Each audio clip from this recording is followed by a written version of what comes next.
Okay, it's very hot in here. It's very humid. I've got the fan off.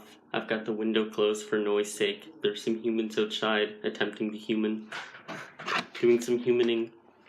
I wanted to talk about this today. Pac-Man for the Atari 2600, and I wanna pose a question here. Like, why is this game so decidingly bad? Because I don't think it is bad. As far as Pac-Man goes, this is definitely not the best version of the game, but it's not bad. I don't think so. I mean, people regard games like E.T. and Indiana Jones as bad, right? These are classically bad games because they're cryptic and unplayable. But even Indiana Jones was received rather very well when it first came out, and I mean, obviously, this game failed really badly in that there were so many unsold copies that Atari had. They filled actual landfills with them, which is funny. But this game is sort of an interesting piece of history, and this game is really not like, if you sort of look up a guide to help you along a little bit, figuring things out and start trying to use different objects in different places is kind of fun, but Pac-Man is Pac-Man. I mean, it's clear, there's nothing cryptic about it, it's easy to play, anybody can pick it up and go. It's not the best version of Pac-Man. The ghost textures are very glitchy, they come in and out. The only problems I have with the game are the textures of ghosts obviously are inconsistent and they appear and disappear. And also there's the sound effects. Because ideally the ghost, while they flash purple, they make a sound effect, so you know that the ghosts are indeed edible, and the music begins to differ in pace as they reach the end of their edibility.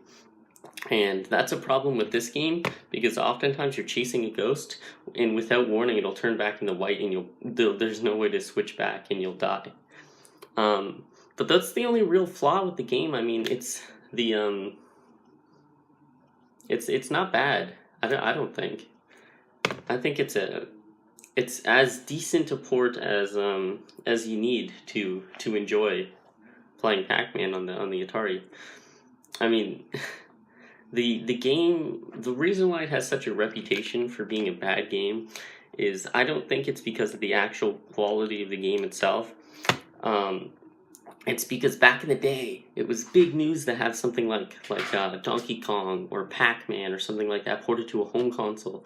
Back in the early days of the Sega, or the Atari 2600, it was kind of an anomaly to have big arcade games like Pac-Man ported faithfully. And so when Pac-Man was announced, people were excited. They made 12 million copies of Pac-Man, even though only 10 million Atari 2600s had actually been sold at that time. I believe this is 1981. Yeah, 1981. And so at the point in 1981 where this game would have come out, there were only 10 million Atari 2600s in circulation, because that's how many were bought. I'm sure there were, hundreds of thousands or whatever in warehouses, but that's how many were sold. And so they made 2 million more Pac-Man units than actual Atari units, because they were so confident in both the sales of the Atari and the sales or would-be sales of this game. Now, this is a common game, so I assume it did sell pretty well, but from what I understand, people were bringing this back to the stores by the dozen. I mean, people did not want this port Pac-Man. It was a major disappointment at the time.